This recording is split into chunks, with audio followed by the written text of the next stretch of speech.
Dear student, in the previous class, we had some discussion with regard to accounting entries in the books of the vendor firm. ಆ vendor ಫರ್ಮಲ್ಲಿ ನಾನು 4 ಸ್ಟೆಪ್ಸನ್ನು discuss ಮಾಡಿದೆ. ಒಂದು preparation of realisation account, ಅದರಲ್ಲಿ 8 steps ಬಂತು. ಕೊನೆಗೆ ultimately realisation profit or ಲಾಸನ್ನು partners capital ಅಕೌಂಟ್ಗೆ ನಾವು ಟ್ರಾನ್ಸ್ಫರ್ ಮಾಡೋದು. ಅದಾದಮೇಲೆ next second step is called as transfer of reserve fund, reserves or accumulated profits or loss to partners capital account. Next third step settlement of partners loan. ಯಾಕಂದ್ರೆ partners loan ತೊಗೊಂಡೋಗಲ್ಲ purchasing company, ಅವ್ರಿಗೆ ನಾವು cash, shares ಅಥವಾ ಡಿಬೆಂಚರ್ಸನ್ನು ಕೊಟ್ಟು ಅವರಿಗೆ ಸೆಟ್ಲ್ಮೆಂಟನ್ನು ಮಾಡ್ತೀವಿ. ಆ ಪ್ರೊಸೀಜರ್ನ entry pass ಮಾಡಿದ್ವಿ. ಮೂರನೇ ಸ್ಟೆಪ್ಪಲ್ಲಿ. 4ನೇ ಸ್ಟೆಪ್ಪಲ್ಲಿ ನಾವೇನು ಮಾಡ್ತೀವಪ್ಪ ಅಂದರೆ that is final settlement of partners capital. First ನಾವು settlement of partners capital with shares and debentures. ಆಮೇಲೆ ultimately partners capital will be settle with cash. So ಇಷ್ಟು ನಾವು ಡಿಸ್ಕಸ್ ಮಾಡಿದ್ವಿ. ಈಗ second one, accounting entries in the books of the purchasing company.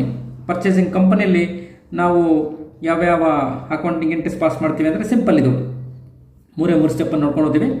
ಇದು incorporation entries in the books of the purchasing company ಅಂತ ಕೇಳ್ತಾರೆ. ಏನಿಲ್ಲ, ಏನು ಬರ್ತೀವಿ ವೆಂಡರ್ ಫರ್ಮಿಂದ ಏನು ಬರ್ತವೆ ಅವೆಲ್ಲವನ್ನು ಸಹ ರೆಕಾರ್ಡ್ ಮಾಡ್ತೀವಿ ಅಷ್ಟೇ. ಓಕೆನಾ. First one, entry for the purchase consideration due to the vendor firm. ಈಗ ನಾವು ಆ ವೆಂಡರ್ ಫರ್ಮ್ ಇರ್ತಕ್ಕಂಥ ಅಸೆಟ್ಸ್ ಆ್ಯಂಡ್ ಲೈಬಿಲಿಟೀಸ್ ಎಲ್ಲವೂ ಸಹ ತೊಗೊತೀವಿ. ತೊಗೊಂಡದಕ್ಕೆ ನಾವು ಯಾರಿಂದ ತೊಗೊತೀವಿ? ನಾವು ತೊಗೊಂಡ್ವಿ ಅಂತ ಪರ್ಚೇಸ್ ಅಂತ ಇದ್ದಾನೆ. ನಾವು ತೊಗೊಂಡ್ವಿ ಅಂದರೆ ಪರ್ಚೇಸ್ ಮಾಡ್ದಂಗೆ. ಯಾರಿಂದ ಪರ್ಚೇಸ್ ಮಾಡ್ದಂಗೆ? ದಟ್ ಈಸ್ ವೆಂಡರ್ ಫರ್ಮಿಂದ ಪರ್ಚೇಸ್ ಮಾಡ್ದಂಗೆ. ಅದಕ್ಕೋಸ್ಕರ ನಾವೇನು ಮಾಡ್ತೀವಿ? Business purchase accounted at vendor firm account. We purchased some assets as well as payment of liabilities ಎಲ್ಲ ಮೈನಸ್ ಮಾಡಿದಾಗ ನಾವು ಪರ್ಚೇಸ್ ಕನ್ಸಿಡರೇಷನ್ ಕೊಡ್ತೀವಲ್ಲ, that is called as purchase. Business purchase ಅಂತ ಕರಿತೀವಿ. That is business purchase accounted at vendor firm account is a giver of such assets. ಓಕೆನಾ.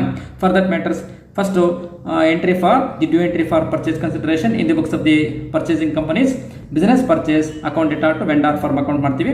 Again next ಎರಡನೇದು ಏನಂದರೆ purchase consideration ಕೊಡ್ತೀವಿ, ಅದಕ್ಕೆ ಎಂಟ್ರಿ ಪಾಸ್ ಮಾಡ್ತೀವಿ ಅಷ್ಟೇ.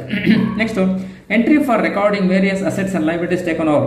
ಈಗ ನಾವು ವೇರಿಯಸ್ ಅಸೆಟ್ಸ್ ಆ್ಯಂಡ್ ಲೈಬಿಲಿಟೀಸ್ ತೊಗೊಂಬಂದಿದ್ದಕ್ಕೆ ನಾವು ಒಂದು ಎಂಟ್ರಿ ಪಾಸ್ ಮಾಡ್ಕೊತೀವಿ. ಎಲ್ಲ ಅಸೆಟ್ಸ್ ಬಂತಾ? That is various assets accounted to liabilities account to business purchase account ಅಂದರೆ ಪರ್ಚೇಸ್ ಕನ್ಸಿಡರೇಷನ್. ಆಮೇಲೆ ನೆಕ್ಸ್ಟ್ ಇನ್ನೊಂದು ಕ್ಯಾಪಿಟಲ್ ರಿಸರ್ವ್ ಅಕೌಂಟ್ ಅಂತ ಒಂದು ತೊಗೊತೀವಿ.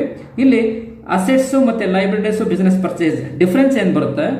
ಈಗ ಸಪೋಸ್ ಅಸೆಟ್ಸ್ ವ್ಯಾಲ್ಯೂ ಕಡಿಮೆ ಇದ್ದು ಲೈಬಿಲಿಟೀಸು ಮತ್ತು ಬಿಸ್ನೆಸ್ ಪರ್ಚೇಸ್ ಜಾಸ್ತಿ ಇದ್ದರೆ ನಾವು ಅದನ್ನು ಸಹ ಕ್ಯಾಪಿಟಲ್ ರಿಸರ್ವ್ ಅಂತ ನಾವು ಕನ್ಸಿಡರ್ ಮಾಡ್ತೀವಿ. ಸರ್ವೇ ಸಾಮಾನ್ಯವಾಗಿ ಕ್ರೆಡಿಟ್ ಸೈಡ್ ಕಡಿಮೆ ಬರುತ್ತೆ, ಹಾಗಾಗಿ that is called as capital reserve ಅಂತ ನಾವು ಡಿಸೈಡ್. ಏನೇ ಡಿಫ್ರೆನ್ಸ್ ಬಂದರೂ ಸಹ ನಾವು ಕ್ಯಾಪಿಟಲ್ ರಿಸರ್ವ್ ಅಂತ ನಾವು ಡಿಸೈಡ್ ಮಾಡ್ತೀವಿ. ಓಕೆನಾ. ಇಲ್ಲಿ ಸೆಕೆಂಡ್ ಸ್ಟೆಪ್ಪಲ್ಲಿ. ನೆಕ್ಸ್ಟ್ 3ನೇ step entry for the settlement of purchase consideration. Purchase consideration settlement ಮಾಡ್ತೀವಿ. ಈಗ ನಾವು ಕ್ಯಾಶ್ ಕೊಡ್ತೀವಿ, ಶೇರ್ಸ್ ಕೊಡ್ತೀವಿ, ಡಿಬೆಂಚರ್ಸ್ ಕೊಡ್ತೀವಿ. ಕ್ಯಾಶು, ಶೇರ್ಸು, ಡಿಬೆಂಚರ್ಸ್ ನಾವು ಕೊಟ್ಟಾಗ we are in the books of the purchasing company. ಕರೆಕ್ಟಾ? We are in the books of the purchasing company. ನಾವು ಶೇರ್ಸು, ಕ್ಯಾಶು ಮತ್ತು ಡಿಬೆಂಚರ್ಸನ್ನು ಕೊಟ್ಟಾಗ ಯಾರು ರಿಸೀವ್ ಮಾಡ್ಕೊತಾರೆ? ವೆಂಡರ್ ಫರ್ಮ್ ರಿಸೀವ್ ಮಾಡ್ಕೊತಾರೆ. ರಿಸೀವ್ ಮಾಡ್ಕೊಂಡಾಗ they will become the receiver. ನಮ್ಮಿಂದ cash, shares, debentures goes out. ಹಾಗಾಗಿ personal account debit the receiver, credit the giver. ಇದು ಶೇರ್ಸು, ಕ್ಯಾಶು, ಡಿಬೆಂಚರ್ಸು. ಇದು real account. Debit what comes in, credit what goes out. Here shares, cash as well as debentures are goes out. That is vendor firm is considered to be a personal account. That's why the entry is vendor firm account to cash account or shares account or debentures account. ಓಕೆನಾ. ಇಷ್ಟೇ ಮಾಡೋದು. ಇಷ್ಟು ಮಾಡಿಬಿಟ್ರೆ ನಾವು ಇಲ್ಲಿ ನೋಡಿ, ಇಲ್ಲಿದೆಲ್ಲ 2ನೇ step ಇರತಕ್ಕಂಥ ಎಲ್ಲವೂ ಸಹ ರೆಕಾರ್ಡ್ ಮಾಡಿಬಿಟ್ರೆ ನಮಗೆ ಬ್ಯಾಲೆನ್ಸ್ ಶೀಟ್ ನಮಗೆ ಸಿಗುತ್ತೆ. ಓಕೆನಾ. ಅದೇ ಬ್ಯಾಲೆನ್ಸ್ ತಗೊಂಡು ನಾವು ಬ್ಯಾಲೆನ್ಸ್ ಶೀಟ್ ಮಾಡ್ಕೊಂಡಿರ್ತೀವಿ. ದಟ್ ಈಸ್ 3 ಸ್ಟೆಪ್ಸ್ ಬರ್ತವೆ ಇಲ್ಲಿ in the books of the purchasing company. ಈ 3 ಸ್ಟೆಪ್ ಬರೋದು. ಕರೆಕ್ಟಾ. Next before you go for the problem, 3 ಪಾಯಿಂಟನ್ನು ನಾನು ನಿಮಗೆ ಹೇಳೋಕ್ಕೆ ಇಷ್ಟಪಡ್ತೀನಿ. ಒಂದೇನಪ್ಪ ಅಂತಂದರೆ, ಅದು ಥಿಯರಿಗಳನ್ನು ನಾನು ವಾಟ್ಸಪ್ ಮಾಡಿದ್ದೀನಿ. ನಾನು ವಾಟ್ಸಪ್ ಮಾಡಿರ್ತಕ್ಕಂಥ ಥಿಯರಿ ನೀವು ನೋಡ್ಕೊಳ್ಳಿ. ಅಲ್ಲೇನಪ್ಪ ಅಂತಂದರೆ that is called as purchase consideration. Purchase consideration ಏನಪ್ಪ ಅಂದರೆ ಅಲ್ಲಿ purchase consideration given by the purchasing company to the vendor firm in consideration of purchase of assets and liabilities is called as purchase consideration ಅಂತ ಕರಿತೀವಿ. ಆ purchase consideration ನಾವು 2 method ನೋಡ್ತೀವಿ. ಒಂದು net asset method, ಇನ್ನೊಂದು ಟೋಟಲ್ ಪೇಮೆಂಟ್ ಮೆಥಡ್. ನಮ್ಮ theory ಹೇಳಿದ್ದೀನಿ ನಾನು, ಅದು ನೋಡ್ಕೊಡ್ರಿ. ನೆಟ್ ಅಸೆಟ್ ಮೆಥಡ್ ಏನಪ್ಪ ಅಂದರೆ It's a method under which the agreed value of assets taken over by the purchasing company and the agreed value of liabilities taken over by the purchasing company difference is called as purchase consideration under net asset method. ಓಕೆನಾ. Next ಎರಡನೇದು total payment method ಅಂತ ತಗೊಂತೀವಿ. Total payment method ಏನಪ್ಪ ಅಂದರೆ irrespective of assets and liabilities taken over the purchasing company pay some lump sum amount to the vendor for such lump sum amount is called as purchase consideration ಅಂತ ಕರಿತೀವಿ. ಕರೆಕ್ಟಾ? Right. ಅದನ್ನು ಎಷ್ಟೇ assets ತೊಗೊಂಡೋಗಲಿ ಎಷ್ಟೇ liabilities ತೊಗೊಂಡೋಗಲಿ lump sum ಅಮೌಂಟನ್ನು purchasing company ಕೊಡುತ್ತೆ.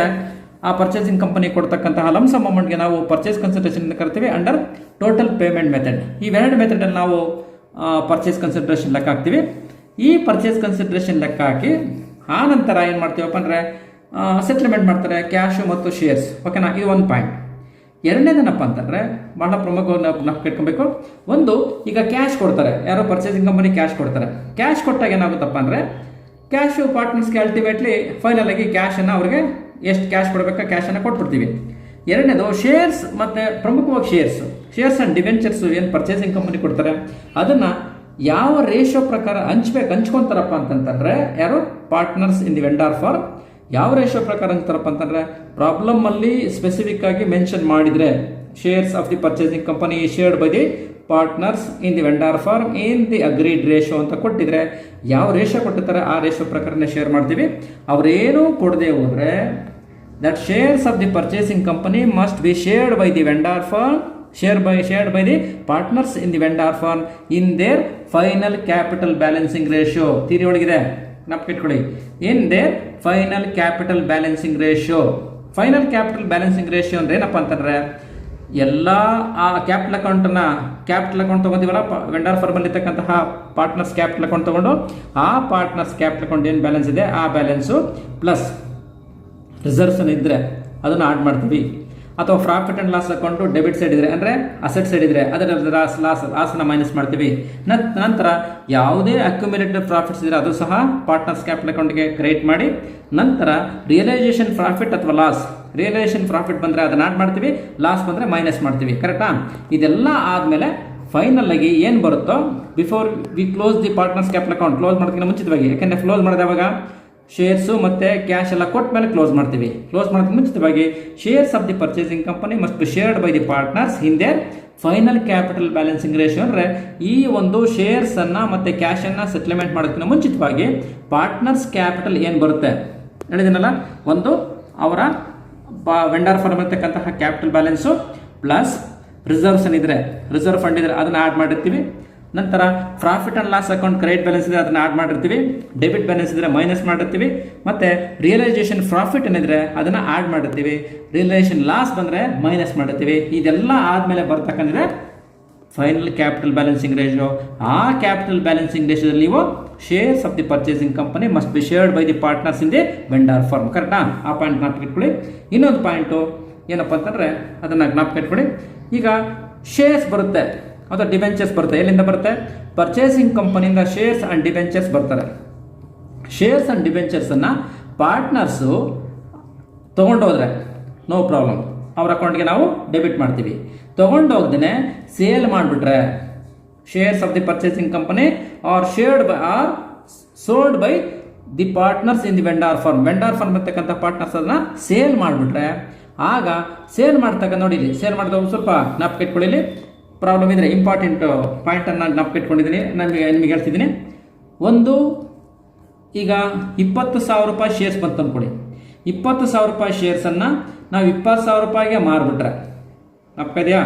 20,000 ರೂಪಾಯಿ ಶೇರ್ಸನ್ನು 20,000 ರೂಪಾಯಿಗೆ ಮಾರ್ಬಿಟ್ರೆ ಏನು ಬರುತ್ತೆ ನಮಗೆ? ಕ್ಯಾಶ್ ಬಂತಾ? ಕ್ಯಾಶ್ ಬಂತು. ಎಷ್ಟು ಬಂತು? 20,000 ರೂಪಾಯಿ ಕ್ಯಾಶ್ ಬಂತು. ಏನಾಯಿತು?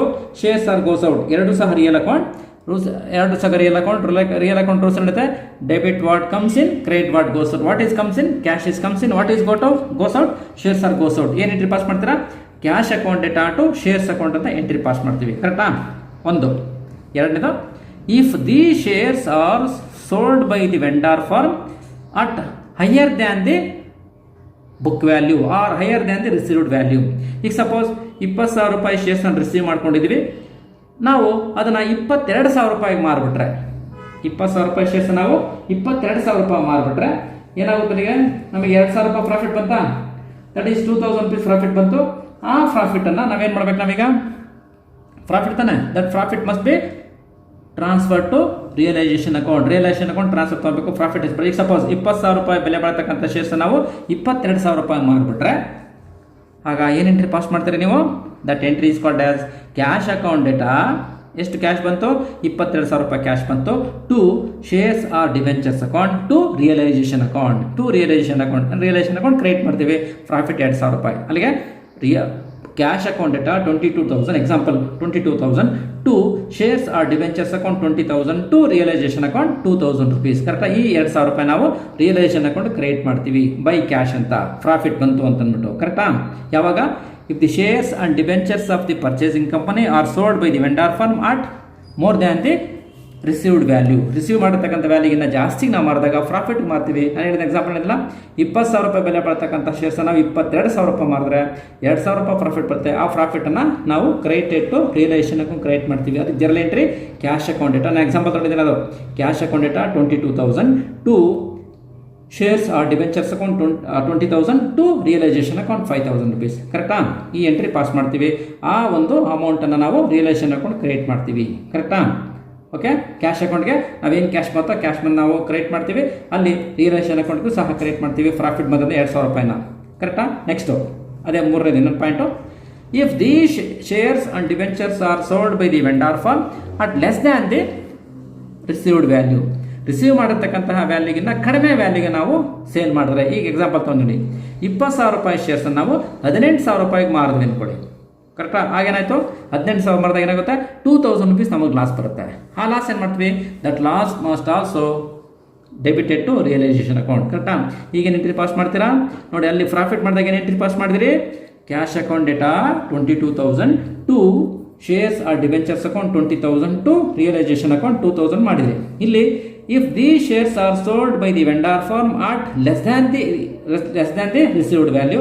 ರಿಸೀವ್ ಮಾಡತಕ್ಕಂಥ ವ್ಯಾಲ್ಯೂಗಿಂತ ಕಡಿಮೆ ವ್ಯಾಲ್ಯೂಗೆ ರಿಸೀವ್ ಮಾಡ್ಕೊಂಡ್ರೆ ಸೇಲ್ ಮಾಡಿದ್ರೆ, ಅಲ್ಲಿಗೆ ನಾನು ಎಕ್ಸಾಂಪಲ್ ತೊಗೊಂಡಿದ್ದೀನಲ್ಲ, 20,000 ರೂಪಾಯಿ ಬೆಲೆ ಬಾಳ್ತಕ್ಕಂತಹ ಶೇರ್ಸ್ ನಾವು ಬರೀ 18,000 ರೂಪಾಯಿಗೆ ಮಾರಿದ್ರೆ, ಕರೆಕ್ಟಾ? ಎಷ್ಟು ಬಂತು ಕ್ಯಾಶ್? ನಮಗೆ 18,000 ಬಂತು. 2,000 ರೂಪಾಯಿ ನಮಗೆ ಲಾಸ್ ಆಯ್ತಾ? ಲಾಸ್ ಆಯಿತು. That must be debited to realisation account debit ಮಾಡ್ತೀವಿ. ಈಗ what is the journal entry? The journal entry is cash account data 18,000, realisation account data 2,000 to shares or debentures account 20,000 rupees. ಕರೆಕ್ಟಾ? ಆಗ ಆ 2,000 ರೂಪಾಯಿ cash ನಾವು debit ಮಾಡ್ತೀವಿ realisation ಅಕೌಂಟ್ಗೆ. ಕರೆಕ್ಟಾ? ಓಕೆ, ದಿ ಎಂಟ್ರಿ ಇಸ್ ನೋಡಿ ಲಾಸ್ ಆಯಿತು. ಕ್ಯಾಶ್ ಎಷ್ಟು ಬಂತು? 20,000 ರೂಪಾಯಿ ಬೆಲೆ ಬರ್ತಕ್ಕಂಥ ಶೇರ್ಸ್ ನಾವು 18,000 ರೂಪಾಯಿ ಮಾರಿದ್ರೆ ಕ್ಯಾಶ್ ಎಷ್ಟು ಬರುತ್ತೆ? 18,000 ಕ್ಯಾಶ್ ಬರುತ್ತೆ. ಎಂಟ್ರಿ ಪಾಸ್ ಮಾಡ್ತೀವಿ. Cash account data 18,000, realisation account data 2,000 to shares or debentures account 20,000 rupees. ಕರೆಕ್ಟಾ? ಇದು ಪ್ರಮುಖವಾಗಿ ನೀವು ಅನುಸರಿಸಬೇಕಾಗಿರ್ತಕ್ಕಂಥ ಅಥವಾ ಜ್ಞಾಪಕ ಇಟ್ಕೊಂಡಿರ್ತಕ್ಕಂಥ ಪಾಯಿಂಟ್ಗಳು. ಈ 3 ಪಾಯಿಂಟ್ ಅರ್ಥ ಆಯ್ತಲ್ಲ? ಒಂದು, shares of a purchasing company is shared by the partners in their final capital balancing ratio. ಕರೆಕ್ಟಾ? ಆಮೇಲೆ ಶೇರ್ಸ್ ಅನ್ನ ನಾವು ಸೇಲ್ ಮಾಡಿಬಿಟ್ರೆ ಆಗ ಯಾವ ರೇಷಿಯೋ ಪ್ರಕಾರ ಅಥವಾ ಯಾವ ರೀತಿಯ ನಾವು ಪ್ರಾಫಿಟ್ ಮತ್ತು ಲಾಸನ್ನು ನಾವು ಟ್ರೀಟ್ಮೆಂಟ್ ಮಾಡ್ತೀವಿ ಇನ್ ರಿಯಲೈಸೇಷನ್ ಅಕೌಂಟಲ್ಲಿ. ಕರೆಕ್ಟಾ? ಇವು ಥಿಯರಿ ಒಳಗಿದ್ವು. ಆ ಥಿಯರಿ ಒಳಗಿರ್ತಕ್ಕಂಥ ಪಾಯಿಂಟ್ಸ್ ತೊಗೊಂಡೆ. ಇನ್ನೊಂದು purchase consideration. That is purchase ಕನ್ಸಿಡರೇಷನ್ನ ನಾವು 2 ಟೈಪ್ ಆಫ್ ಪರ್ಚೇಸ್ ನೋಡ್ತೀವಿ: net asset method, total payment method. Okay, problem ಗೊತ್ತಾಗುತ್ತೆ. Agreed value of assets taken over by the purchasing company minus agreed value of liabilities taken over by the purchasing company. The result is called as purchase consideration under net asset method. ಕರೆಕ್ಟಾ? ನಾವು calculation ಮಾಡ್ಬೇಕಾದ್ರೆ ಗೊತ್ತಾಗುತ್ತೆ ಅದು ಯಾವ method ಆಗಿದೆ ಅಂತ. Problem ಮಾಡ್ಬೇಕಾದ್ರೆ ಗೊತ್ತಾಗುತ್ತೆ. ನೋಡ್ಕೊಂಡು ಪ್ರಾಬ್ಲಮ್ ಮಾಡ್ಕೊಳ್ಳೋಣ. ಇಷ್ಟು ಅದರ್ ಇನ್ಫಾರ್ಮೇಷನ್. ಓಕೆನಾ? ಈ ಇನ್ಫಾರ್ಮೇಷನ್ ಜ್ಞಾಪಕ ಇಟ್ಕೊಳ್ಳಿ. ಇದು ಬುಕ್ಕಲ್ಲಿ ನಾನು ವಾಟ್ಸಪ್ಪಲ್ಲಿ ಇಮೇಜಸ್ ಕಳಿಸಿದ್ದೀನಿ, ಅದು ನೋಡ್ಕೊಳ್ಳಿ. ಈಗ ವಿಡಿಯೋ ವಾಯ್ಸ್ ರೆಕಾರ್ಡ್ ಮಾಡಿ ಕಳಿಸಿದ್ದೀನಿ, ಇದನ್ನು ಸ್ವಲ್ಪ ಗ್ಲಾನ್ಸ್ ಮಾಡ್ಕೊಳ್ಳಿ before you go to solve the problems. ಓಕೆನಾ? ನಾಳಿಂದ ನಾನು ಪ್ರಾಬ್ಲಮನ್ನು ಸಾಲ್ವ್ ಮಾಡೋ ಕೆಲಸ ಮಾಡೋಣ. Okay, right.